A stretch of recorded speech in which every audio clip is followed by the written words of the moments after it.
Bienvenidos a la hora de la verdad, noticias entre línea. Hoy nos acompaña Darío Monasterio, quien nos va a dar un pantallazo de la parte económica de lo que está sucediendo en el gobierno. Bienvenido, Darío, aquí a Cotas. Gracias por visitarnos. Muchas gracias, Marayena. Un gusto estar acá. Darío, estábamos hablando nosotros por abajo en el tema de estos 4 impuestos que han sido sacados. Queremos que nos des una opinión sobre eso. Bueno, sin duda que es una buena medida, una buena noticia, porque son impuestos que distorsionaban la asignación de recursos en la economía, que tiene que ser lo más eficiente posible, ¿no? Es decir, los impuestos no tienen que generar distorsiones, como por ejemplo el impuesto a las grandes fortunas. ¿Qué generaba el impuesto a las grandes fortunas? Que obviamente es un sobreimpuesto. Ya nosotros tenemos impuestos a las utilidades de las empresas, tenemos impuestos incluso del régimen complementario al IVA en los asalariados, etcétera. Entonces, esta situación generaba una distorsión en el sentido de que o lo tratabas de evitar, ¿no? Ahí se generaba una informalidad. Una informalidad, no Ya. cumpliendo con el parámetro que creo que eran de 23 millones de bolivianos, no me acuerdo el monto exacto, o sacabas tu dinero afuera. Entonces, era una situación de fuga de capitales, de divisas, muy importante, porque obviamente salen en moneda extranjera, en dólares, y obviamente que lo que vos decís generaba informalidad por el lado del IGF, ¿no? Que además en muchos países se implementó solo por el tiempo de la pandemia. ¿Por qué? Por la iliquidez que se generó por el Ya. cierre de las actividades económicas. El Estado no tenía recursos, digamos, de IVA, IT en situaciones normales. Entonces, eso generó que se implemente este impuesto, por ejemplo, en Chile, y las grandes fortunas financiaron parte de ese párate que hubo por la pandemia, pero después pasó la pandemia y Y se, volvió y se todo a la eliminó, normalidad, volvió toda la ¿ya? normalidad. Nosotros seguimos, ya vamos a cumplir 6 años, seguíamos con este impuesto.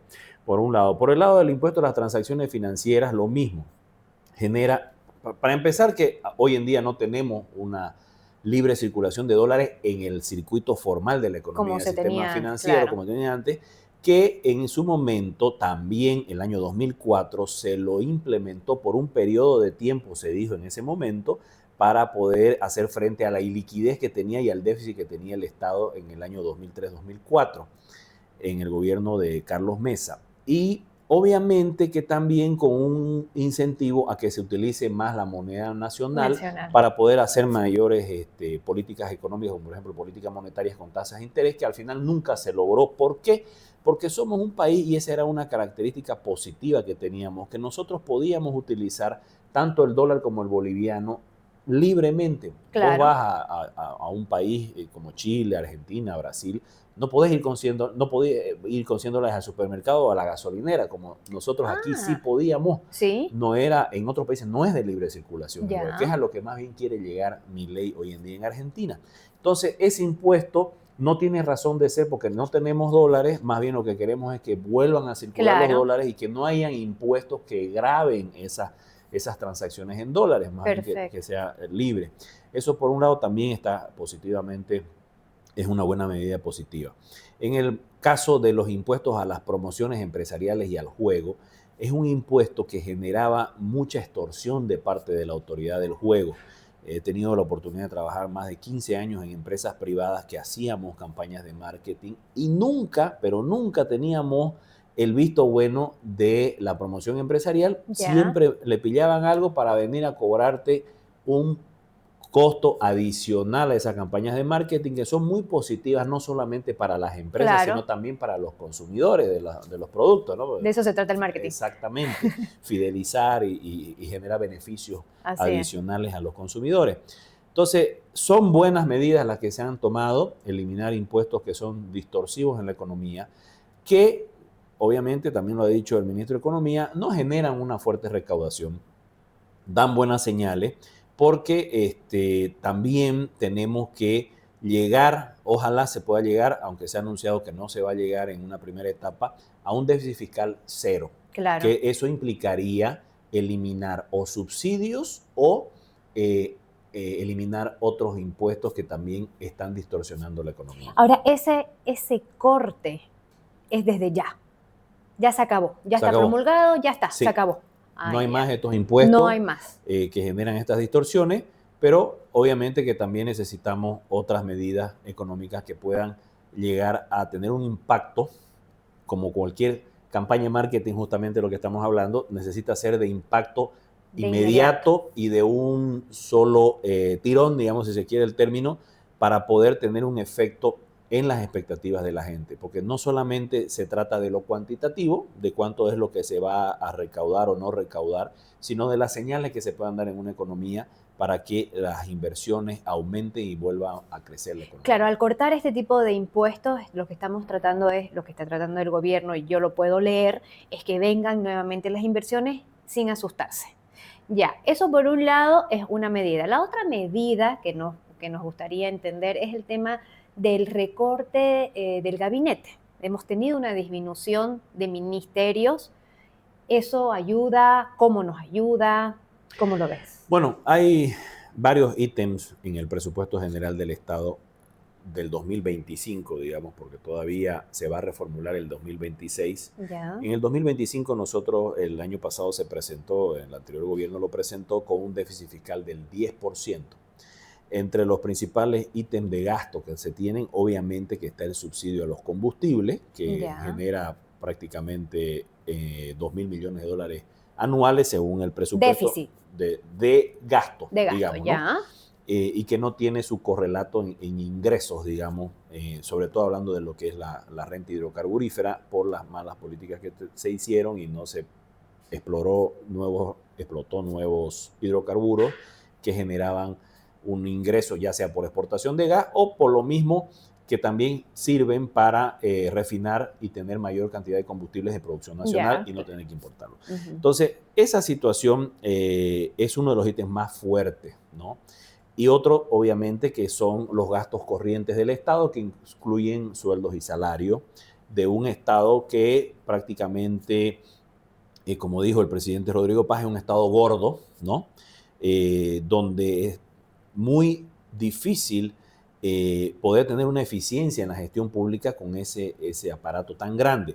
La reducción de ministerios, si bien es mínima, porque se ha pasado de creo que de 15 a 14 o de 17 a 14, no, 17 a de 14, 17 a entiendo, sí. 14, ojalá se vea acompañado también con un recorte o una fusión de viceministerios que puedan hacer más eficiente la estructura de la gestión pública y seguramente en lo cuantitativo va a ayudar a bajar el déficit fiscal, que es, como decía en el presupuesto general 2025, el 10%. Quizá en la ejecución sea un déficit fiscal menor, pero también seguimos, aunque la ejecución sea menor por la falta de recursos, seguimos con un déficit, es decir, estamos gastando más de lo que De lo que es, ingresa. ya. Entonces, yo creo que para tener un real golpe de efecto, no solamente en lo cuantitativo, tenemos que entrar a gastar menos De lo que, de lo que nos ingresa, ya, por lo menos en lo que se refiere a lo que se llama el superávit primario,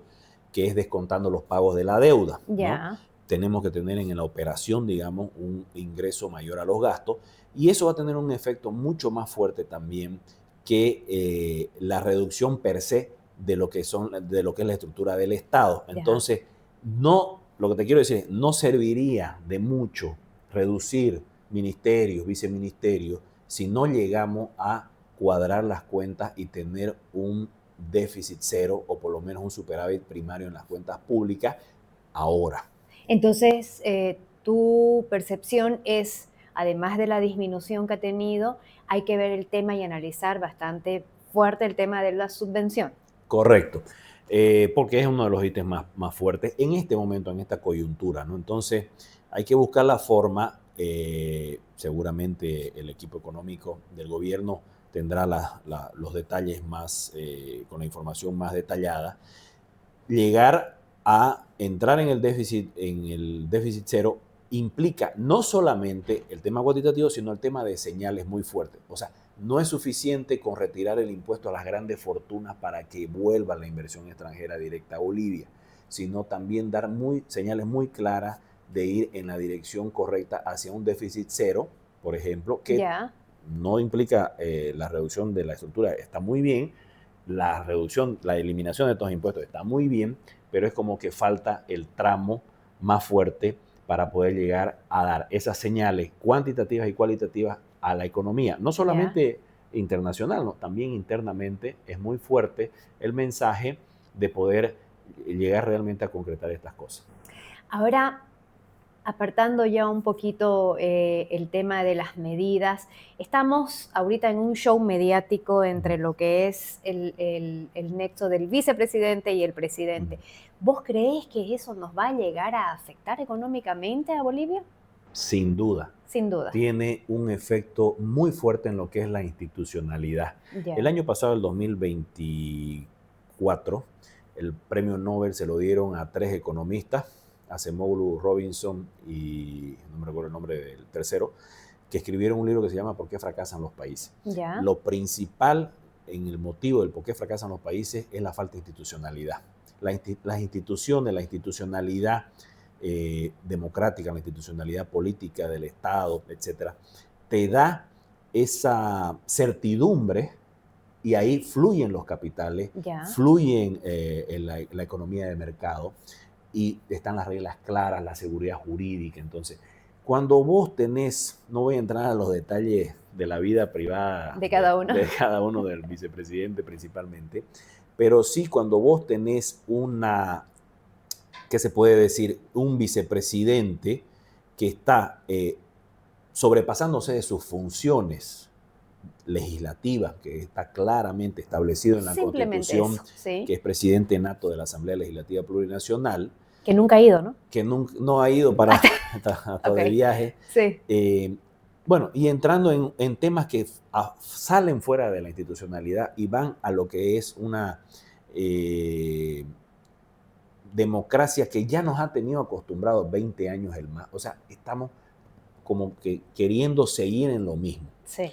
Y el presidente ha sido claro en tratar de salir o en tener la intención muy clara de salir de 20 años de daño tremendo y profundo a la institucionalidad democrática del país, con una justicia cooptada, con la falta de independencia de poderes, la falta de institucionalidad en valga la redundancia, en instituciones claves económicas, donde la vicepresidencia, pues, muy importante, es la segunda autoridad del Estado.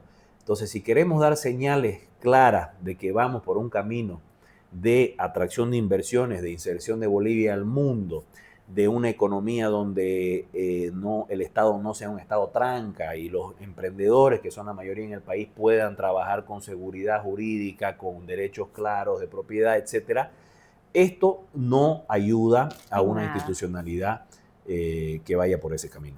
Claro, se rompe la confiabilidad que uno puede tener, porque ellos están llamando a inversión extranjera y al ver esta ruptura, ellos dicen, bueno, si no se comunican entre ellos, ¿a dónde voy? ¿No? Correcto.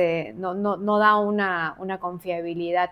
Ahora, apartando el subsidio, eso va a ser un poco duro, ¿no? Sacar el subsidio, porque nosotros estamos acostumbrados ya y la economía no da.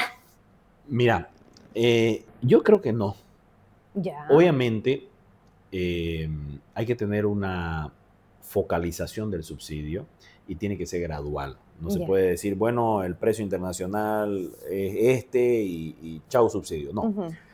Yo creo que hay gente, y la gente hoy en día con las nuevas esperanzas, el nuevo gobierno, los nuevos aires de cambio, qué sé yo, puede entender, ¿no?, de que no podemos seguir con un precio de los combustibles del año 98, que fue el año que se implementó, con un precio del petróleo equivalente a $28 el barril, que no es el actual, y que tampoco los $28 de hace 27 años no son los mismos $28 claro. Hoy en día. Entonces, hay una inflación mundial también. Entonces, creo yo que hay que aprovechar el momento de cambio, el momento de esperanza. Obviamente, esto del vicepresidente no ayuda, digamos, a esa confianza, pero sí tenemos que llegar a una situación en la que la gente tenga que entender de que no podemos seguir con ese precio. Ahora bien, vos me decís, el transporte público que siga con el precio del diésel, bueno, que siga. Algunos sectores por ejemplo, el sector agro, habría que verlo. La gasolina, muy bien, la mayoría de la población tiene vehículos de menor cilindrada. Sí. Focalicemos el subsidio, pero vayamos saliendo de tal forma gradualmente de que el día de mañana tengamos un precio sincerado de la economía. Ahora, inflación. Yo creo que la inflación, el gran salto de la inflación ya fue asumido por el dólar, por la subida del dólar paralelo. Ya, sí. O sea, si hay una subida, pequeña subida gradual a ciertos sectores de la economía, de los combustibles, no creo que tenga un efecto como el que ya tuvo el salto del dólar de paralelo a casi 15, 20. sí, A sí, 20 sí, llegó, sí, ¿no? sí, sí, a Una 20. época. Entonces, yo creo que se puede y es el momento ahora de poder analizarlo, conversarlo con los sectores sociales y poder llegar a una situación en la que se vean afectados lo menos posible los sectores más desprotegidos, si se quiere, o de menores ingresos de la población, en tanto a gasolina y a diésel, y poder tener una salida gradual del subsidio porque la verdad nos está desangrando. No, y bueno, yo lo que he podido ver en la televisión y en las entrevistas, hasta los mismos choferes, ¿no? O sea, ya, cóbrennos más, pero denos. O sea, ya, no importa, Mira, pagamos, pero que no nos falte, porque claro, a ellos les era un perjuicio de una semana, que quedaban sin ningún tipo de ingreso, ¿no? Entonces preferimos pagar un poco más, pero que no nos lo falte. mismo dicen los choferes de los camiones que los Sí, entrevistan. O sí. sea, ¿cuánto cuesta estar 24 horas haciendo Cola. fila para cargar diésel? Sí. ¿Cuánto es el costo de eso en un tanque que va a cargar? O sea, hagamos cuenta, Y ¿no? no, no es solamente económico, ¿no? Sí, Vamos también por la parte social, la parte de estar ahí 24 horas, el desgaste físico y todo lo que conlleva, psicológico, todo. ¿no? Estar ahí O sea, plantado tranquilamente un camión, pero mínimamente un camión grande pierde 2.000 bolivianos diarios diario. por estar en la fila y no estar haciendo un flete, digamos, ¿no? Claro, Entonces, yo creo que la gente, y es ahora el momento, creo yo, es de en inmediato. mi humilde opinión, creo yo que no se puede desaprovechar la oportunidad, hay que hacerlo ahora, de una sola vez, lo que se dice, el ajuste, que no va a ser tan ajuste, porque como te decía, ya lo peor nos los ha dejado Ya, el no MAS. sé. Obviamente que Ya lo seguimos en una vivimos. situación crítica, nos ha dejado un desastre la economía y Sí. el estado del MAS, pero creo yo que lo peor ya pasó y ahora hay que mirar para adelante y tratar de solucionar el tema lo más rápido posible. Perfecto. Bueno, Darío, se nos acabó el tiempo, cortito, pero necesitábamos escuchar de un experto el tema este de los Gracias. impuestos, de las medidas que están tomando el gobierno. Muchísimas gracias por acompañarnos. Y a ustedes muchas gracias por seguirnos aquí en La Hora de la Verdad, Noticias Entre Líneas. Nos vemos en la siguiente entrevista.